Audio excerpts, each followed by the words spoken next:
મસ્તક પર સદા તિલક ધારણ કરો, એ આપણું આભૂષણ છે, એ આપણી શોભા છે. આજે મસ્તક પર તિલક હોય તો આપણે એને છુપાવીએ છીએ. ક્યાંય બહાર જવું હોય તો મુખ પ્રક્ષાલન કરી લઈએ છીએ. કેમ? કોઈને ખબર પડે તો હું વૈષ્ણવ છું. એક બાજુ બાહ્ય લૌકિક પહેરવેશ પહેર્યો છે, બ્લેઝર વગેરે પહેર્યું છે, અને એ સ્થિતિમાં જો મારા મસ્તક પર તિલક હોય તો હું કેવો લાગીશ? મસ્તક પર તિલક રાખીને જો તમે ક્યાંય જશો, ખરેખર કહું છું, તમારા મુખમાં એ તેજ હશે કે જે તેજ દેવોના મુખમાં નહીં હોય. કારણ કે તમે તમારા મસ્તક પર સાક્ષાત ભગવાનના ચરણને પધરાવીને લઈ જઈ રહ્યા છો. કાલ તમારે એટલી ભયભીત થઈ રહ્યો છે, કાલ ભય ટળે છે. કાલિયા નાગના પ્રસંગમાં વર્ણન આવે છે. કાલિયા નાગે કહ્યું, ભગવાને કહ્યું તું રમણક દ્વીપ પાછો ચાલ્યો જા. એ કહે છે, પ્રભુ રમણક દ્વીપ હું ત્યાંથી આવ્યો છું, હવે મારે ત્યાં નથી જવું. કેમ? ત્યાં આપના નિજ પાર્ષદ આ ગરુડજી મને ચેનથી જીવા નથી દેતા. તો ભગવાને અભય આપ્યું, તારી ઉપર મેં મારા ચરણ પધરાવ્યા છે, અને એ ચરણની છાપ ત્યાં વિદ્યમાન છે. એ ચરણ કમલના એ છાપના દર્શન કરીને તારા કાળ રૂપ ગરુડજી તારું ભક્ષણ નહીં કરે, તને હેરાન કરવા નહીં આવે. જ્યારે એ મારા પદચિહ્ન જોશે, જેના મસ્તક પર તિલક હોય અને રાત્રિના કદાચ એને કાઢતા કોઈ કદાચ ભૂલી ગયું હોય અને સૂઈ જાય, એવી સ્થિતિમાં એની પરિસ્થિતિ આવી જાય કે ભાઈ આજે આના પ્રાણ જવાના છે, એનો એ અવધિ પૂરી થઈ ગઈ, અને યમદૂતો આવે અને યમપાશ ફેંકવાના હોય, એ સમયમાં જો મસ્તકમાં ભૂલથી પણ તિલક રહી ગયું હશે તો તિલકને જોઈ અને એ તમારી ઉપર યમપાશ નહીં ફેંકી શકે. સ્વપ્નમાં પણ જીવ યમપાશને નથી જોતો. આ શ્રીમદ ભાગવતની અંદર આનું બહુ વિસ્તારથી વર્ણન છે. મસ્તક પર તિલક રાખો, મસ્તક પર શિખા હોવી જોઈએ. વૈષ્ણવ માત્રને શિખા હોવી જોઈએ. એ સાક્ષાત બ્રહ્મરૂપિણી છે. બ્રહ્મ વિદ્યાનું કેન્દ્ર આપણી શિખા છે. મસ્તક પર શિખા હોવી જોઈએ. ગળામાં બે કંઠી અવશ્ય હોવી જોઈએ. કંઠી વિના આપણે એક ક્ષણ પણ શ્વાસ પણ ન લઈ શકવા જોઈએ, એવી અનન્યતા આપણામાં હોવી જોઈએ.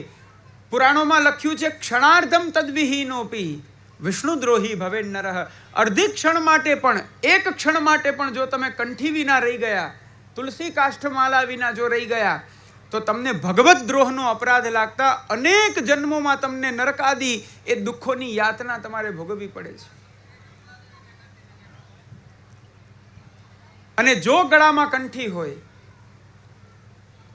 જો તમારા ગળામાં કંઠી છે, એ પરિસ્થિતિમાં તમે તમારા ઘરે પણ લૌકિક સ્નાન કરો છો. સવારના ઉઠી અને કેવલ તમારા ઘરે નાવું આવશ્યક છે, સ્નાન કરવા આવશ્યક છે, એવી સામાન્ય ભાવનાથી પણ જો તમે સ્નાન કરો છો, તો એ જલ તમારા ગળામાં રહેલા કંઠીના એ પારાને સ્પર્શી અને જો તમારા અંગમાં સ્પર્શશે તો ઘર બેઠા તમને અનેક તીર્થોના સ્નાનનું ફલ પ્રાપ્ત થાય છે. આ પુરાણોમાં લખ્યું છે. આવો ભક્તિ માર્ગ છે. આ ભક્તિ માર્ગનું આ તો બાહ્ય ફલ છે. આ તો તમને બાહ્ય સંસ્કાર હું તમને કહી રહ્યો છું. પણ જો તમે સેવા પરાયણ થઈ, તમારું સર્વસ્વ પ્રભુને સેવા દ્વારા સમર્પણ કરી અને જો તમે કૃષ્ણ પરાયણ થઈ જાઓ, તો એની વાત જ જુદી છે. આ આપણા સ્વધર્મો છે.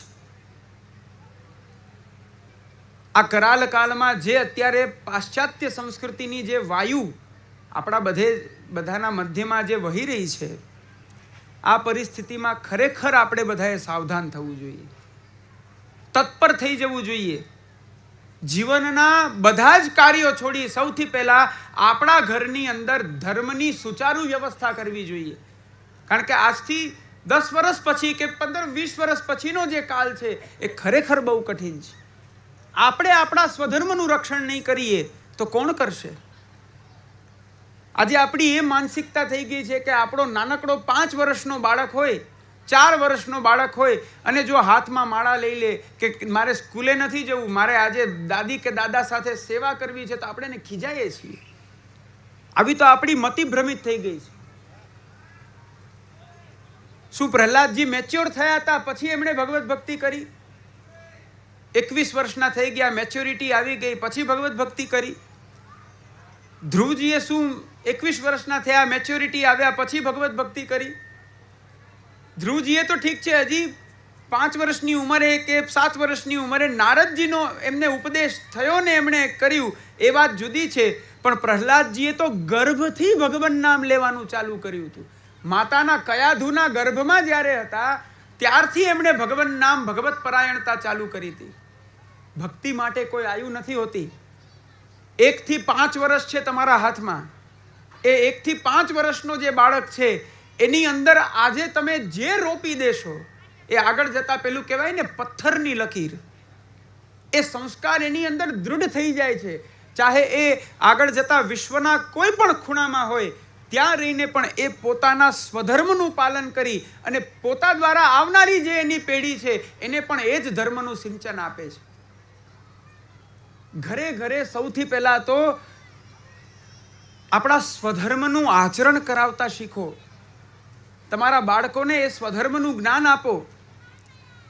સંપત્તિ માતા પિતા 2 પ્રકારની આપે છે. હું ઘણી વાર કહું મારા પ્રવચનમાં, લૌકિક સંપત્તિ, એની પાછળ જ આ બધી દોડાદોડીને આ બધો ખેલ જે છે તો એની પાછળનો છે. અને એની તમે કેટલી સારી વ્યવસ્થા આપો છો, કેટલી અલગ અલગ યોજનાઓ, કેટલી પોલિસીઓ. આજે આ બેંક વિભાગમાં આપણે જોઈએ છીએ કેટલા અલગ અલગ એના વિભાગો છે.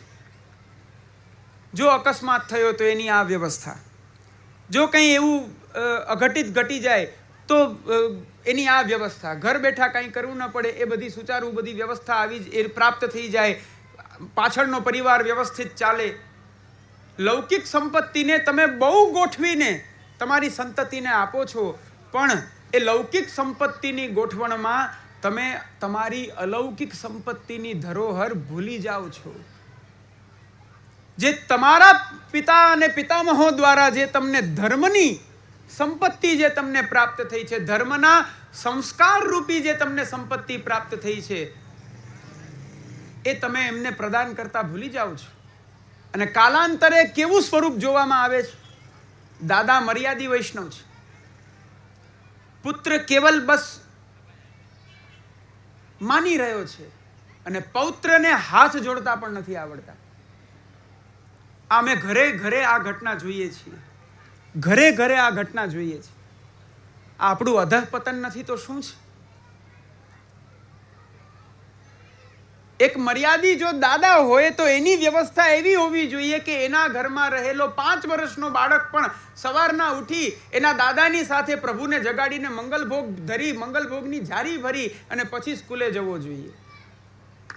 આ વ્યવસ્થા એક વૈષ્ણવના ઘરમાં હોવી જોઈએ. આ સંસ્કાર એક વૈષ્ણવના ઘરમાં હોવા જોઈએ.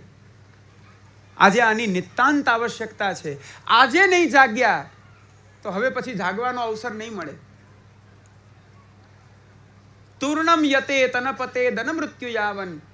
શ્રીમદ ભાગવત કહે છે કે જ્યારે આત્મબોધ આવો પ્રાપ્ત થાય તો તત્ક્ષણ જાગી અને સ્વધર્મ પરાયણ થવું જોઈએ. આજના મંગલ દિવસે બસ આટલો જ આપ સૌને ઉપદેશ પ્રદાન કરી મનોરથી પરિવાર સહિત આપ દરેક આત્મીયજનોને અંતઃકરણપૂર્વક શુભાશીર્વાદ પ્રદાન કરું છું. શ્રી મહાપ્રભુ કૃપા કરે આપ બધા સ્વધર્મ પરાયણ થાવ, કૃષ્ણ સેવા પરાયણ થાવ. બસ એ જ મંગલ કામના, મંગલ આશીર્વાદ આપ સૌને પ્રદાન કરી. કહેવાની તો ઘણી બધી ઈચ્છા છે, પણ હમણાં સતત મારે બોલવાનો ક્રમ ચાલે છે એટલે ગળામાં પણ બહુ પીડા થઈ રહી છે. એટલે બસ અધિક સમય ન લેતા ખૂબ ખૂબ મારી પ્રસન્નતા મનોરથી પરિવાર પ્રત્યે અભિવ્યક્ત કરતા વિરમું છું. શુભમ ભૂયાત.